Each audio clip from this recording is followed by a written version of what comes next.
Okay, so this is a video about changing risks and IRRs. And, let me complain about something else. Why don't I keep on my rants? Okay, all of these structuring videos are going to be here.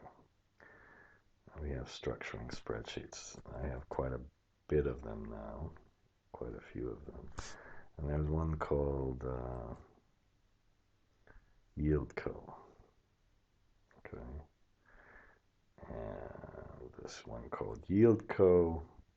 We did an analysis of when you sell these projects, the implied cost of capital could be, I think the true growth rate is probably about 0 because see how the cash really grows, but we can put 1%. And we get somewhere, depending on the cost of capital model, between 5 and 7%. So when you have a stable company, a stable kind of a situation, and that is totally consistent with these stories of Allianz and other people buying companies and getting an equity IRR of somewhere around 6 to 7%. So, okay. Oops, Shift Control P. Now we just looked at our prior one where we did a development analysis, and in the development analysis we saw that even if the required IRR, let's say, is 7% at the end. Okay, at the beginning, if we look at the base case and a base case development, then we need a 9% IRR at the beginning. And if we have a low development probability, oh, that's too high, high development probability, it's 10%. Low initial development, let's make it 14%. And if we have a little bit of a higher, oof, that goes way too high. Okay, I'm going to have to, just a minute, I'm going to look at those cases. I should have done that, but okay, it was just an assumption. I had way too low of a, so if we have high early development, that's still, if we spend all this money right at the beginning, this gets really magnified in either of these two cases, so I'm not really going to use those. I'm going to use the base case. Even if we have a low development, high development, we can see a base case. So I'm going to say that we need, during the development period, let's put 20% in. That's probably high. No, let's put 15% in. Let's not. Now, during the construction period, our risks get lower, dramatically lower. Maybe not down to 6, but maybe down to 10. And when we pass by the construction period, I don't think our risks go down that much. But after we have 2 years, so this is the start period, and we have a development period, we go from 1 to 3 as the development period, and then from 4 to 8 as the construction period, 7 really. From 8 to 10 we have 2 years of, let's put 3 years of, until we really get comfortable with the cash flows, because then we're not relying on the consulting studies. Now what this is going to show is that these IRRs, if we don't account for this change of risks, the IRR is just BS. I'll try not to swear, and I'll try not to swear at Damaradan for his ridiculous risk premiums that steal money from Africa. I won't even do that. I'll calm down. Okay, so let's first just put a period counter, and let's go up to 40. No, let's just go up to 30. Alt-EIS and tab and 30. Probably could have done that without the tab. And then the cash flows, we should have, crap, just give me a minute. I'm going to transpose this.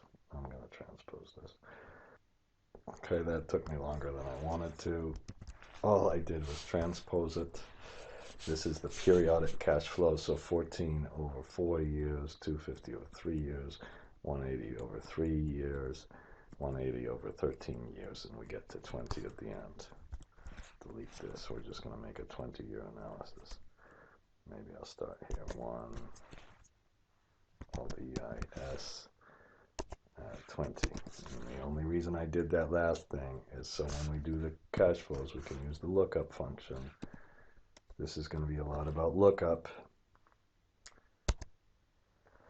We go up to this and look up on the start of the period, not the duration, and then we get the cash flows, and then we can divide those cash flows by the lookup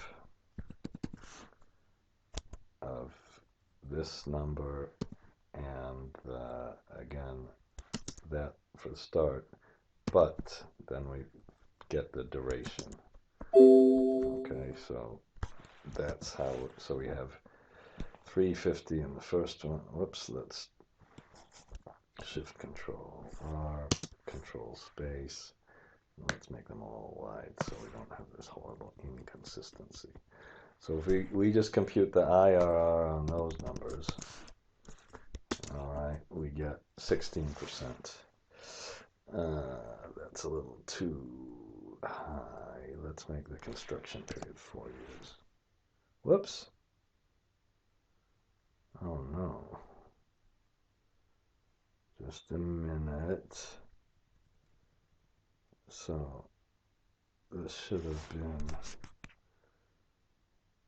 this is start 4 plus 10.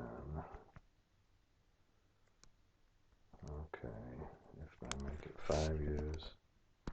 Okay, I've got an error here. Okay, I had defined the start period wrong. This should have gone to the last period. And then the next one, it starts with the prior period plus the next one. And then, so I'm sorry about getting the start period. And then let's put 200 in for the thing and press Shift Control C. In fact, if this is an equity return, let's put 250. So let's say we get 12% IRR if we started the development period now. No, let's not do that. Let's, did I put, no, I said we use 15% here, 10%, 9%, and 6%. Okay, now, then it gets a little more interesting. So we're going to put a discount rate in. And for the discount rate, we can just use the lookup again. Okay, and the lookup, we just go up to here and then look up at the start period and then look up on the discount rate, the target discount rate. And that's one way to do it, Shift Control R. And so we have this development period discount rate and then the construction period, and then it gets really low at the end. Okay. And then now, because these discount rates don't just stay the same, what we can do is we can go to the, here are all the structuring spreadsheets, by the way. We can go to the, where are we? We can go to the chapter 1, folder 12, go to the function library, and find the one that says interpolate. Now, do I have, I think I just have that in, whoops, I opened the wrong one, didn't I? No, look up in interpolate, I have 2 of them. And then we go to developer, macros, and it just has a bunch of functions. And we have this basic lookup function, long lookup function, interpolate lookup function. That's the one we really want to use. It's not even that long. Why Excel doesn't have it, yeah, I don't know. So we copy this, and we can even, I think we can close this file, and let's go to our developer and go to the macros and edit them and put this one in. And then just above there, you know, I would put a sub functions. Okay, so we can get this. And then now when we do this, look up in here, look up, was this interpolate lookup? If you want to find what the arguments are, you can press Shift F3, but they're just the same. Just look up this one. And then what was a pain was that we looked it up against this row. Whoops. All right. Look up this one. And then we looked it up against this start row. And then we put in these discount rates. And I hope it does it okay at the end. If it doesn't, I don't know what I'm going to do. Shit. We need another column for this. Okay. And we needed that to go all the way to the end for the lookup to work. Oh crap, it just went to 24, but we'll go to, this was 20, let's say. Okay, and then it just brings us down. So we get these numbers that are instead of just straight numbers, different. I still maybe have a little bit of a work to do on that, but I don't think it's that bad. So we could put, now let's compute the NPV at the end of the period without interpolate, and at the end of the period with interpolate.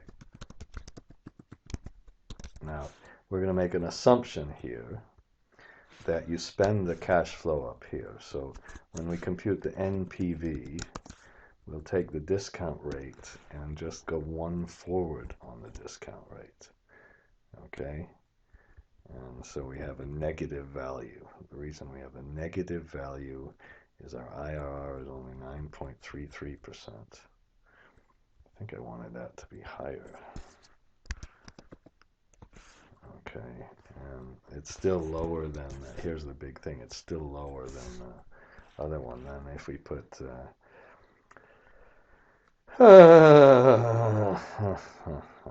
then we put NPV, and again we go we go to the discount rate with the interpolation, and then go one forward. Okay. Shift control, oops, not shift control right arrow, shift control R. Okay, and I'm going to graph these, so I'm going to put a little, we don't need to insert two lines, shift control R, and let's just graph this on our page here.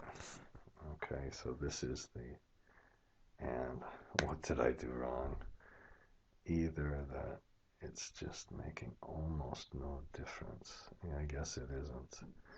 Oh, my interpolate stuff. Oh, it made a tiny bit of difference, I guess. But it is cool to use the interpolate anyway. I hope you agree with that.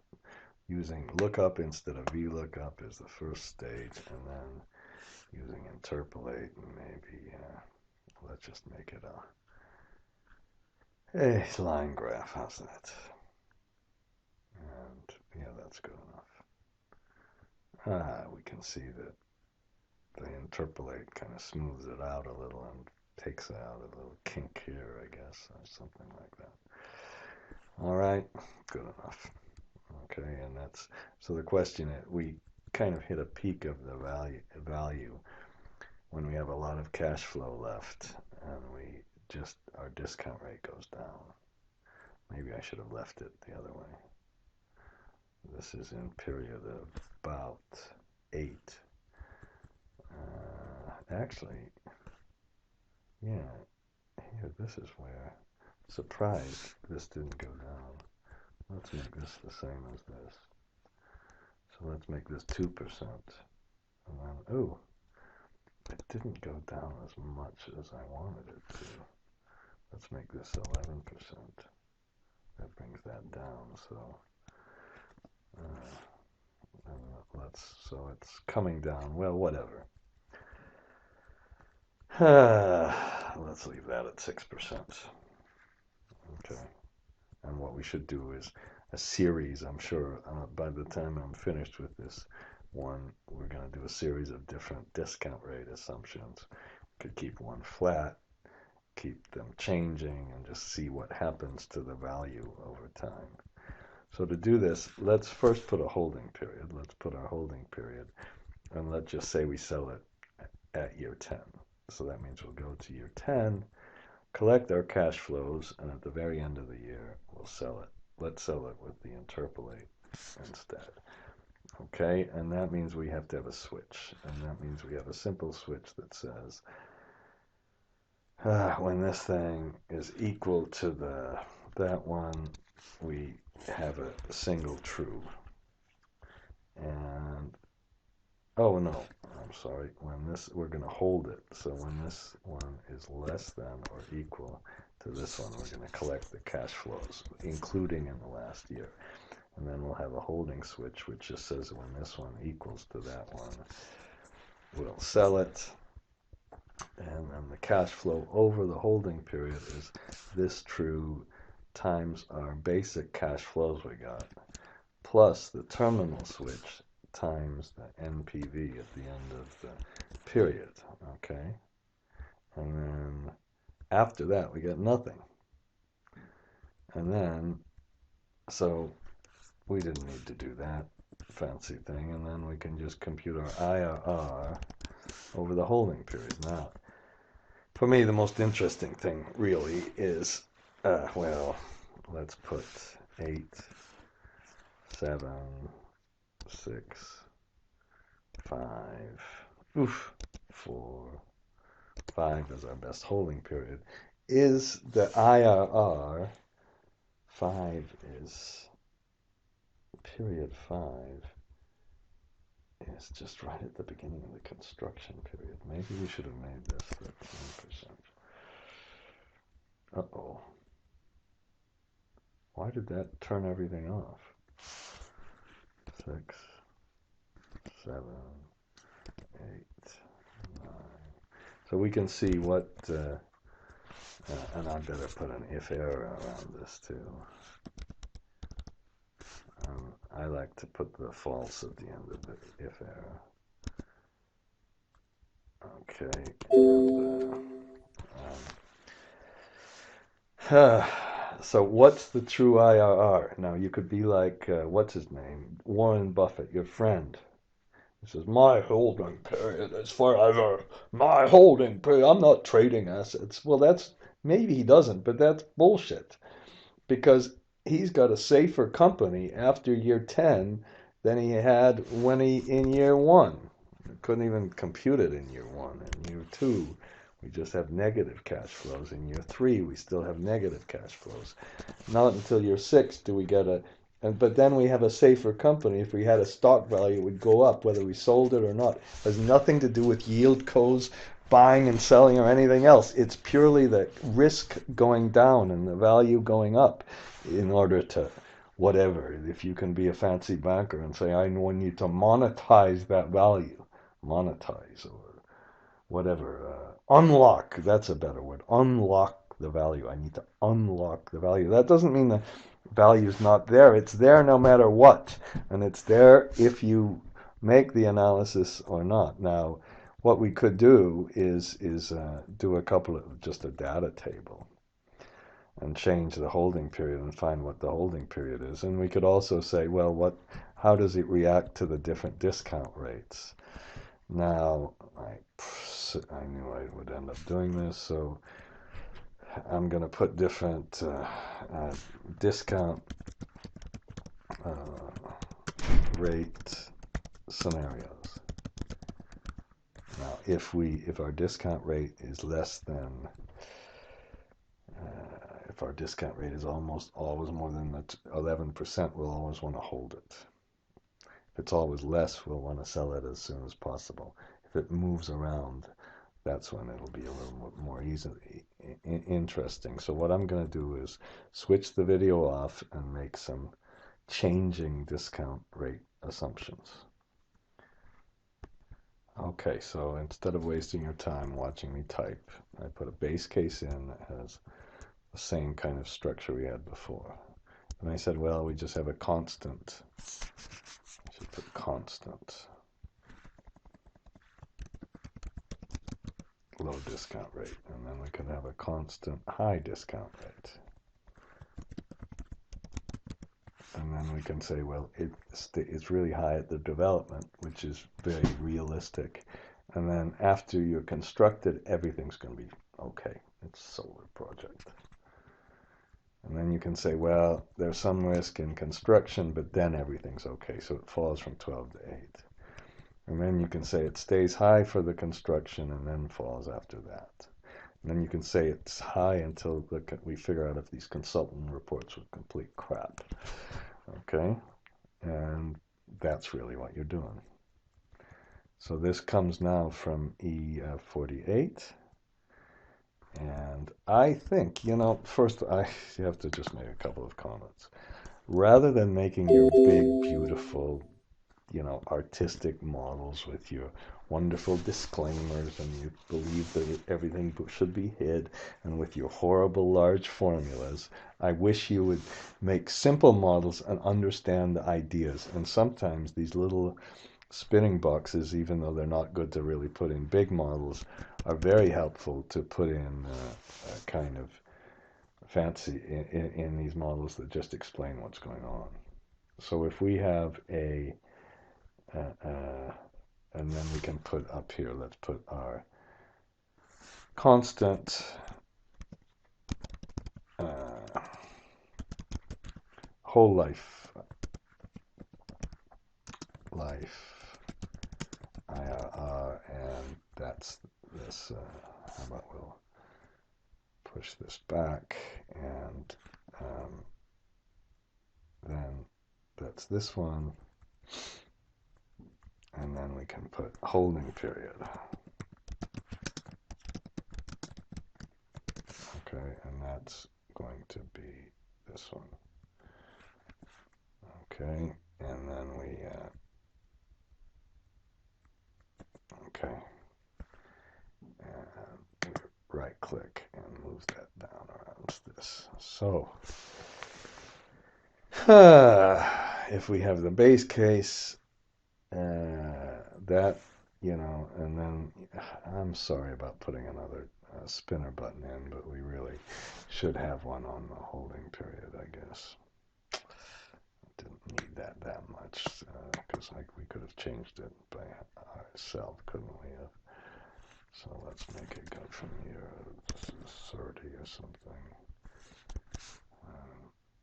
Go back, get that in our sheet. Okay. Okay, so if we, come on.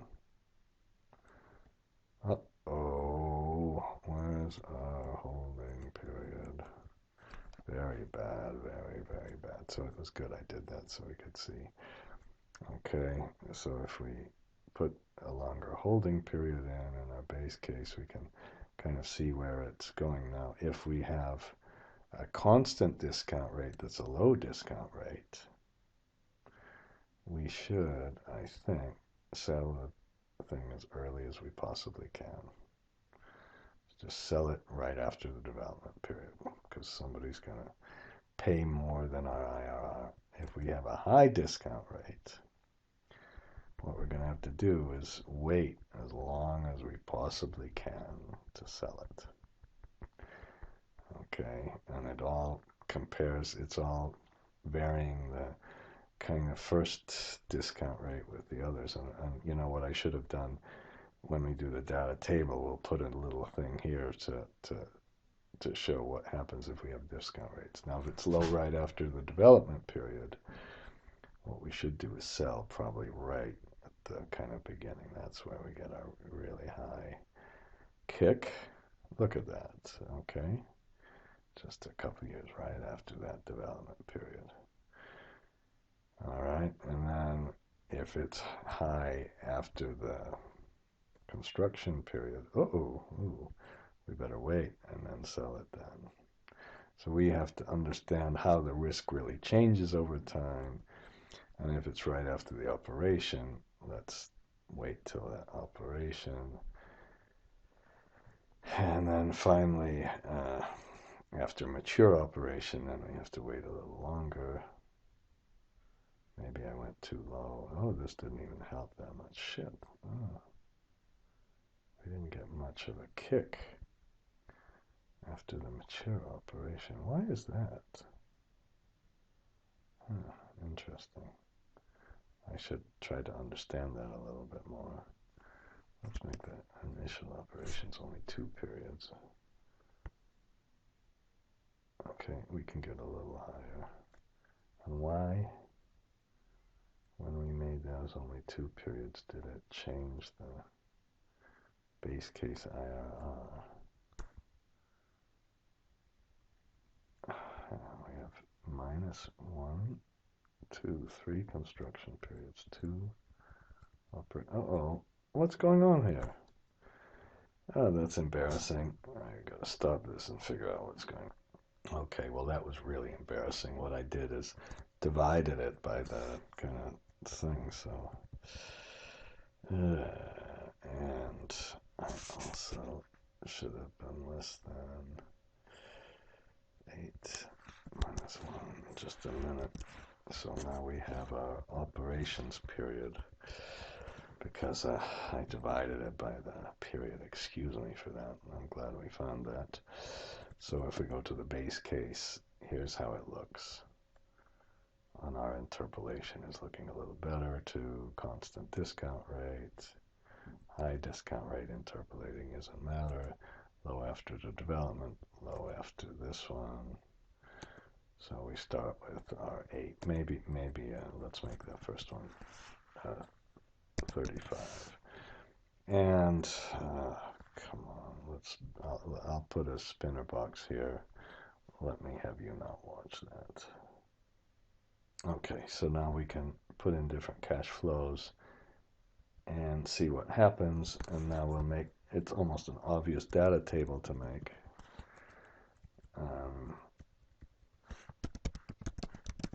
And we'll see what the optimal holding period is. So let's put 1. I guess we can start with 1 plus 1. We'll go all the way down to about, we'll go to 15. And then let's put our scenario number 1. That this is these cases. And how many cases did we have? We had 7. Okay, so DIS 7, and we can even put transpose. We can transpose and get all of our cases together. Okay, and shift, and then we'll put all of these things in, and in between we're going to put our IR with the holding period. Shift control, right arrow, shift control, down arrow, then go to data, what if analysis, data table, and the row input is our, don't worry if you don't get this immediately, is our, crap, Alt-DT, row input is our,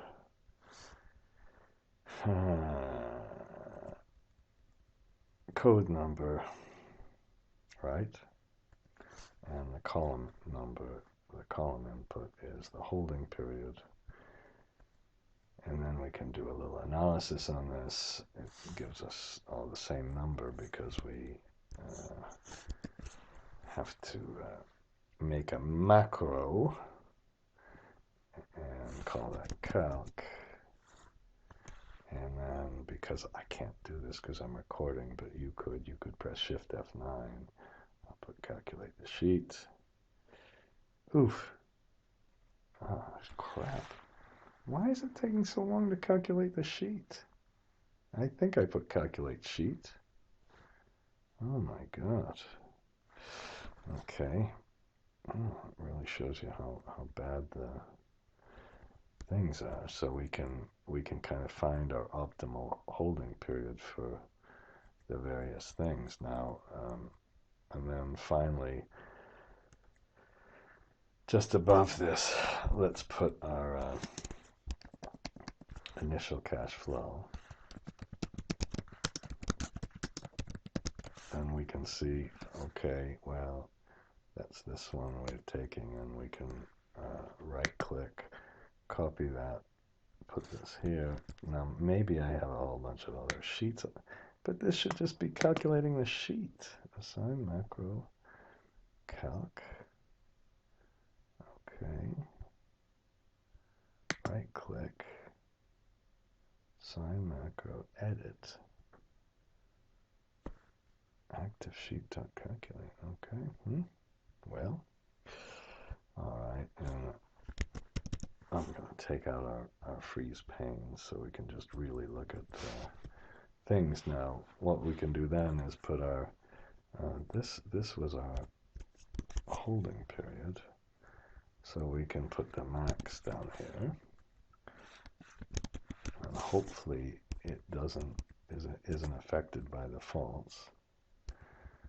Okay, and then once we have that, we can just put our we can just match that, and we don't even need to use an index because and we just match this against these ones, and be careful, you've got to put a 0. So this is our best holding period in the different cases. Sometimes it's really long, sometimes it's really short. I suppose I have to just make it a tiny bit smaller. And if our initial hold period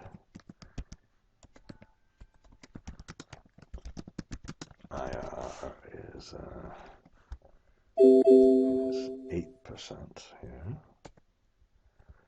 So I assume that, ooh, okay, well, this, I'm going to put 35 here for this one. Now let's just increase this a little. Oh, shit. Oh, look at this data table crap. I should have made a macro for the data table. Okay, this, the whole period is all. So in this case, it's best to stay, well, 15 is really, you know, it's 35. Okay, if you want to do the index, fine. And select this. F4, okay. Shouldn't have pressed Shift Control right arrow on that one. Okay, so in this case, that's our optimal holding period is 10, 5, 10, 10, 35. And I don't know, you know, if we change this, unfortunately, this is taking way too long, but you can then kind of see what happens to the optimal holding period. So that's our optimal holding period analysis. Let's do one more thing. Let's just, I think perhaps you can do this with just, without getting fancy with conditional formatting. Can we highlight cell rules and make it equal to text that contains? No, I don't know. You probably could, but let's make a new rule and use a formula. If you have something like this, you go to the top left, take all the F4s away, and put it equal to this one, and put the F4 just on the column. Hang on, no, on the row. And then let's put a format and just kind of display what the optimal number is.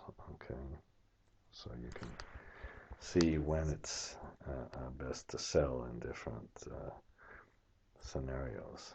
And I guess here, what was our constant low scenario? Let me put it up a couple more. God damn, it's taking long. Okay, and